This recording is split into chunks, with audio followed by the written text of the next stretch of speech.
Tapi aku suka banget sih pick dari Onyx, mereka punya early game di mana Link dan juga Angela di sini dengan combo klasik ya. Combo Bisa dimainkan klasik. oleh Onyx dan sembari menunggu Harit dari cewek yang kita tahu memang Harit sekarang juga butuh item lah, butuh beberapa item yang mungkin bisa digunakan nanti untuk team fightnya Holy Crystal, mungkin Divine Glaive yang akan dimakan oleh seorang Harit bersama dengan Calamity Reaper. Tapi itu buying time yang akan dilakukan oleh seorang Kairi di early-nya. So menurut aku ini bakal menjadi game dari Onyx kalau mereka eksekusinya bisa perfect sesuai dengan apa yang sudah mungkin diperkirakan oleh kedua belah tim. Jadi kita mau melihat seperti apa?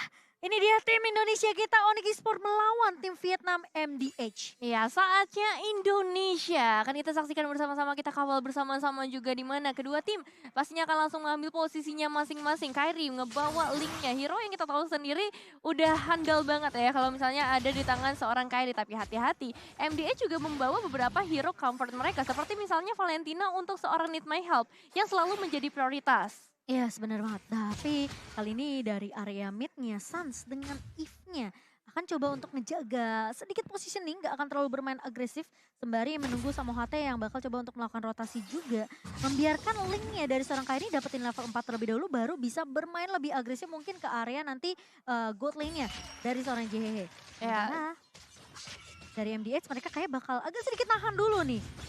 Karena di area atas juga udah mulai terlihat bagaimana pressure yang diberikan oleh seorang Hehe dan juga Jenar mencoba untuk fokus ke arah cewek. Tapi cewek still survive di sana, bahkan mendapatkan first blood ke arah kaki dari Hehehe. Wow, itu mengambil resiko yang cukup bisa dibilang ya berat ya. Wah. Karena itu kayak kalau sampai lu flicker terus lu nggak bisa dapetin cewek itu udah rugi banget. Udah rugi banget dan yang dapetin point killnya adalah Kairi, Nevin. Ya, itu jadi keuntungan yang besar justru dari Onyx, sebuah counter yang luar biasa. Dan untungnya tadi ada beberapa backupan juga ya yang masuk di area top lane. Sehingga membuat Nart gak bisa ngapa-ngapain lagi, hanya bisa mundur untuk ngejaga ke arah wave minionnya aja. Wow, ini jadi pukulan yang cukup menyakitkan hati MDH sih sepertinya Lim. Ya dan sebenarnya dari cewek sendiri ya, dia terbilang cukup mandiri loh. Dimana lawannya ini selalu berdua gitu kan, babysitter di arah top lane dari Jinard. Tapi ya cewek nggak terlalu yang harus ditempel banget. Karena dia punya escape dan juga bisa nge-clear secara cepat. Itu spesialnya Harit Gold Lane. Iya, tapi kali ini dengan turtle yang sudah mulai muncul by UBS Gold sudah mulai dikuasai oleh pemain-pemain dari tim Vietnam. Boot sudah mulai datang, tahunnya Aduh, connect Retri. ke arah seorang Jawa. Tapi ternyata Jawa masih berhasil untuk mendapatkan turtle selain by UBS Gold. Sementara pertarungan masih berlanjut, kali ini terkenasan dari seorang Kairi-nya tapi ada hard guard. Sementara di sisi lain dari seorang The King mencoba untuk mengejar ke arah seorang Suns. Dan kali ini The King akan menjadi pertukaran 1-1. Di mana dari kedua EXP laner tumbang. Iya, memang ada pertukaran di sini, tapi Kairi ya yang bisa dibilang mendapatkan keuntungan terbesar. 2 eliminasi sebagai seorang Link di early game, ini bakal ngebuat potensialnya akan semakin terbuka nantinya ketika memasuki ke area mid game dan juga late game-nya. Dan pasti akan bergeser lagi ke arah gold lane, karena dari seorang Hehe sendiri butuh banyak banget bekal untuk menghadapi dari seorang cewek. Ya, tapi ceweknya di sini bakal mainnya agak sedikit sabar aja kali ya. Sembari tarik ulur clear minion dan udah mulai kelihatan. Rotasi yang dibawakan sama Samohate kali ini. Babysitnya udah mulai berjalan dari Onyx sendiri. Sementara cewek juga tahu peranan dari Jenar dan tentunya dengan Damian Beset. Kali ini terkena stun dari seorang ceweknya dan langsung di-follow dengan cukup cepat. Tapi ternyata cewek tidak sempat untuk diselamatkan oleh seorang Samohate. Dan Sans kali ini agak sedikit datang terlambat juga tadi dari area mid-nya. Sehingga membuat ceweknya harus dipasrahkan tumbang begitu saja di tangan pemain-pemain dari MDH. Ya, tapi yang cukup baik sebenarnya apalagi dengan disusulnya rotasi ya dari 4 pemain MDH ke area top lane. Ini ngebuat adanya satu keuntungan setidaknya pertukaran dan kita bakal lihat juga dari sisi emblemnya Lim. Oke, full cooldown ya untuk cewek sendiri. Jadi pastinya nanti bisa nge-spam dari skillnya ketika dia buka Zaman Force itu enak banget. Chrono Dash akan bisa terus digunakan dan impactnya bakal dahsyat. Karena bukan hanya Chrono Dash dari damage-nya doang. Absorb shield-nya juga yang bisa digunakan untuk 1 versus 1 sama Karinya nanti. Dan ya mungkin membahas sedikit dengan rotasi yang dimiliki oleh MDH tadi di arah top lane. Dia berani banget untuk nge-secure boost yang agresif. Sementara ya defensif dari Samohate yang tadi kurang maksimal karena herd guard-nya masih delay. Ya, tapi kelihatan target dari MDH ini benar-benar matahin pergerakan farmingannya si cewek sih. Jadi cewek yang mungkin harus agak sedikit dijaga dan mungkin rotasi dari seorang Kairi juga yang mungkin lebih berfokus juga untuk ngebantu ceweknya. Jangan sampai Hehe-nya justru dapetin banyak banget momentum untuk ngedapetin farmingannya sehingga nanti dari goldnya akan kalah.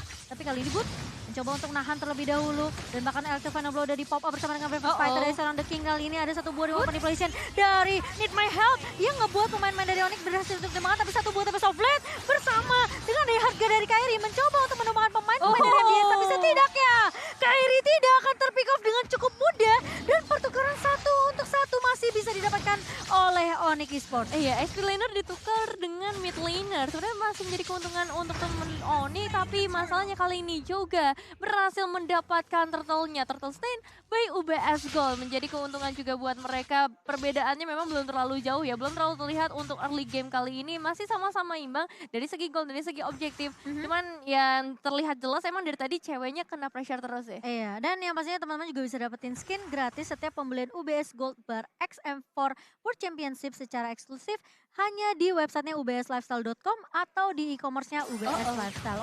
Tapi kali ini Jenar sudah mulai kelihatan Women Best di pop up lagi. Zaman Force di pop up sama cewek, tapi ceweknya nggak ketangkap kali ini. Jenar pun hilang dan bahkan kali ini Kairi mencoba untuk mengejar. Harus mundur terlebih dahulu. Membuat dua pemain berhasil menjadi korban untuk pemain-pemain dari Onyx kali ini. Berhasil ditumbangkan oleh Kairi, double kill. Diamankan sementara The King masih mau lebih kali ini. Oh my god, what are you doing The King? Masih bisa mundur namun ternyata tidak bisa menyelamatkan hidup dari seorang The King. Harga bakal di pop up Tempest of Blade dari seorang Kairi masih mau lebih kali ini. Dan Jokwa masih bisa untuk menyelamatkan hidupnya, tapi kalau dia nggak punya Phantom Sense itu mungkin bakal beda cerita, Lim. Iya. Tadi udah mau nebehin dari Samo tuh udah langsung keluar dia. Dia tahu oke kalau mau dive gue yang TB gitu kan. Ternyata enggak. Mereka lebih memilih main safety. Dia santai lagi, tenang lagi dan bersekir Fury untuk item pertama dari Link. Itu enak banget sih. Tapi Numen Basic kembali di setup kali ini dan bahkan Boots-nya sepertinya akan menjadi target. Menjadi bulan-bulan dari pemain-pemain dari MDH karena mereka tahu mereka kehilangan 2 di atas 3 bahkan. Mereka harus dapetin setidaknya balasan. Tapi kali ini ngebuka satu buah Rimon manipulasi dari seorang Sunset. Cewek mencoba ngincar ke arah Blackline. Ceweknya benar-benar nggak mau kali ini. Need my help tumpah di tangan seorang cewek. Flicker mundur kali ini berhasil untuk diamankan oleh seorang cewek. Sehingga membuat pemain-pemain dari MDH gak bakal bisa untuk mengejar dan menumpahkan cewek. Iya, ini inisiasi yang bagus banget yang dilakukan oleh para pemain dari tim Onyx dengan real world manipulation dan pergerakan cewek yang begitu apiknya juga. Flicker yang menyelamatkan dirinya membuat keuntungan besar diamankan. Meskipun memang sayangnya adalah dari Boots ya, harus 3 kali ditumbangkan di sisi XP lane karena memang ada pertukaran laning yang dilakukan oleh MDH Esports. Dan untuk saat ini mereka bakal kembali lagi menyatukan strategi mereka karena menuju langsung ke arah turtle-nya. Apakah akan ada kontes dari MDH atau ini bakal direlakan aja dengan kondisi yang emang gak terlalu baik untuk MDH? Iya, tapi kalau kalian sadar ya, ini sebenarnya sama kayak game pertamanya Onyx di mana turtle objektifnya mungkin bakal dikasih ke arah lawannya, tapi kali ini juga gak akan dikasih kesempatan. Kairi udah mulai dirasuki oleh dengan satu buah hard guard-nya, tapi satu buah Numen Base-nya. Flicker mundur tapi Kairi masih bisa untuk menghalau setup eksekusi yang dilakukan oleh MDH kali ini dengan Numen Base. Tapi kali ini cewek bakal mulai maju zaman Force-nya di pop up dan bahkan Chronodisnya mencoba untuk mengincar ke arah seorang Jenar. Jenar tumbang di atas tangan cewek dan bahkan di tangan help. Bakal coba dikejar, where are you going kali ini to my help. Di cover oleh seorang Suns. Slow effect dari Void Crystal, tapi sayangnya berhasil untuk mendapatkan trade tersebut. Wow, harmonisasi skill yang benar-benar terlihat dari Onyx sih yang kali ini benar-benar mengejutkan kita semua dengan adanya satu wave minion kali bakal mencoba untuk target ke arah serang. Kairi berhasil mendapatkan eliminasinya pembalasan dendam untuk seorang cewek yang baru saja ditumbangkan. Itu agak greedy gak sih dia defense di outer turret yang lumayan udah sih, Lim. minionnya udah di clear gitu kan. Sementara minionnya Onyx udah masuk semua ke daerah outer turretnya tadi. Dan sebenarnya kalau misalkan tadi memang dia maupun itu harus komunikasi itu ketika Benedictanya masuk, dia ikut juga masuk. Tapi sayangnya Benedictanya udah keluar, dia baru datang dan ya langsung jadi target utama. Ini Linknya sakit gitu kan, dia unggul level dan itemnya juga nggak main-main. Mungkin ya kita membahas sedikit dengan turtle yang sebelumnya, di mana tadi kayak mungkin Kairinya udah maju tapi dia mundur lagi. Alasannya hanya satu, purple buff-nya habis. Jadi purple buff-nya belum spawn, tanpa ada purple buff ya kita tahu lah Link nggak akan bisa langsung secepat itu untuk pindah dengan Deviant Sword-nya. Tapi ya it's okay karena masih bisa tetap mendapatkan turtle-nya dan fight-nya juga masih nggak berat sebelah lah tanpa purple buff. Tapi itu timingnya pas sih, karena Jenartnya ngebuka Numen Blast kan. Jadi pas Numen Blast-nya di pop up, itu masih ada Tempest of Blade-nya Kairi. Jadi Kairinya nggak ke-stun. Dan bahkan ceweknya yang tiba-tiba datang dari belakang ngebuka Zaman Force itu udah kayak tarik ulurnya Onyx tuh bagus banget. Ini menunjukkan komunikasinya dari Onyx tuh jalan. Iya ya, terlihat jelas ya dari segi movement yang mereka ciptakan, decision makingnya juga udah sangat amat terlihat. Dan kali ini kita masih akan menyaksikan seperti apa perjalanan dari Onyx untuk bisa menembus lebih jauh. Mhm. Tiga inner turret dari MDH Esports menunggu mungkin ke arah objektif berikutnya. Namun Samo udah mulai menunggu nih ya. Dari seorang juga Oh. informasi penting untuk seorang Kairi langsung memberikan sebuah inisiasi. Iya, tapi mengejar ke arah Joga sepertinya agak capek dari Kairi ya.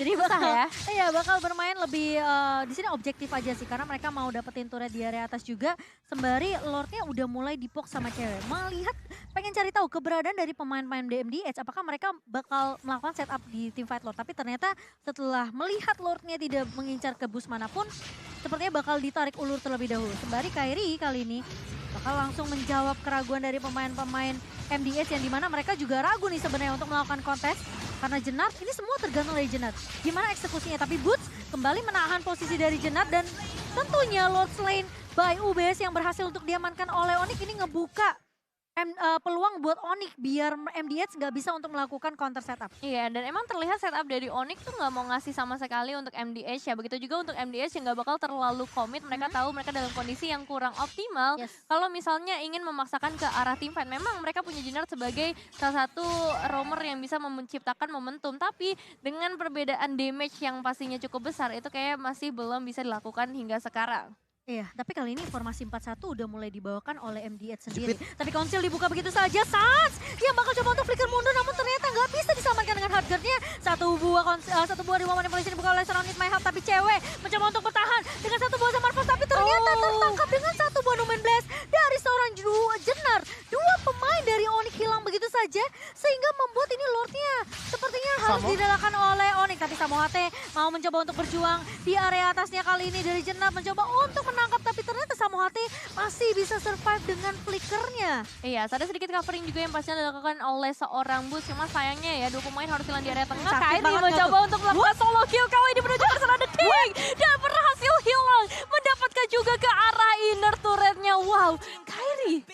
Wow. Wow, itu agak sedikit mungkin dari The King mikir kayak oke dia fight dengan sisa satu minion, tapi masalahnya Kairi kali ini masih mau lebih dan Tempest of Blade dari Need My Help sempat untuk nge-copy ke arah Tempest of Blade nih ya. Tempest of Blade dibalaskan oleh Tempest of Blade namun Kairi hanya memberikan poke damage aja ke arah seorang Need My Help. Dan tadi ya kalau misalnya Tifa di bawah tuh, ketika dia lawan The King, The Kingnya mungkin mikir oke masih ada damage turret. Tapi ini ingat Kairi yang udah punya endless battle, udah punya lifesteal juga. Iya, dan sebenarnya perbedaan level juga yang jadi pengaruh ya. Lihat item dari lapu-lapu The King. Bahkan dari sepatunya pun Magic Defense. Dan item defense-nya Radiant Armor yang nggak ada physical defense sama sekali. Perbedaan 4 level. Dan juga item Link ini udah hampir full lah. Dia masih pegang Swift Crossbow 1. Ini Swift Crossbow itu buat mempercepat farmingnya di awal ya. Dia beli dari item pertamanya. Jungle-nya cepet banget dan lumayan. Ada attack speed juga ketika dia nanti coba untuk nge-break dari front to back. Ada tambahan attack speed lah yang bisa bantu dia untuk dapetin kill. Nah sementara untuk The King sendiri udah nggak boleh sih.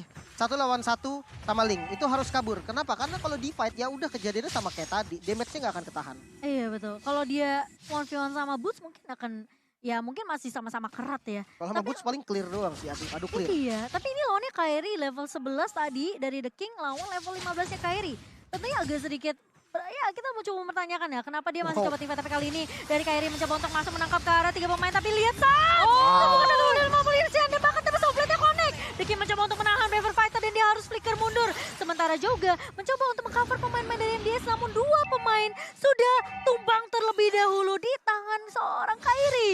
Dan di momen yang benar-benar pas banget karena sebentar lagi mereka akan langsung menuju ke arah Lordnya tanpa adanya 2 pemain yaitu Nard dan juga Hehe. Ini bakal jadi hal yang cukup mudah untuk Onyx mendapatkan ke arah objektif berikutnya. Dan buat kalian yang pengen mendapatkan official M4 merchandise bisa langsung ke geng Asia sekarang juga. Benar, dan ini bakal jadi Lord Slain by UBS yang free untuk Onyx Esports tentunya. Kemenangan harusnya sudah di depan mata oleh tim Indonesia, tapi harus berhati-hati juga karena lagi-lagi ya MDH mereka bisa aja melakukan hal yang sama kayak tadi Link, kayak Conceal, tiba-tiba ngeculik ke arah Sans, ngebuat Samohate harus ngebuka satu buah hardguard-nya. Jadi ya masih harus diwaspadai juga lah dari tim Indonesia sendiri. Dan buat teman-teman yang lagi nobar, kalian bisa order tentunya makanan dengan memanfaatkan diskon 90% dari Grab. Kalian langsung scan aja atau gunakan promo di grb.to/m4. Iya, dari MDH sendiri juga mereka harus tetap berhati-hati sih dengan adanya The King ya untuk Onyx-nya. Karena The King ini bakal targetkan untuk mengejar ke arah seorang Sans ya, di mana dia selalu berada di bagian backline atau mungkin bahkan menuju langsung ke arah seorang Samohat ya. Dengan adanya Lord yang udah mulai muncul di bagian bottom lane, ini berarti menandakan kesempatan untuk Onyx semakin besar untuk menghancurkan 2 inner turret yang tersisa. Nah ini sekarang Samohate posisinya cukup jauh menjaga posisi ini terlebih dahulu dan Kairi bakal berfokus untuk ngedapetin objektif turret sebanyak-banyak nih di area atas sembari Lord yang akan digiring oleh pemain-pemain dari Onyx di area bawahnya. Sementara kali ini dengan adanya eksekusi yang akan dilakukan oleh Onyx kali ini, Lordnya sudah mulai menggabruk dan bahkan Boots masuk! Flicker! Zaman Force dibuka oleh seorang cewek kali ini. Satu bodoh hanya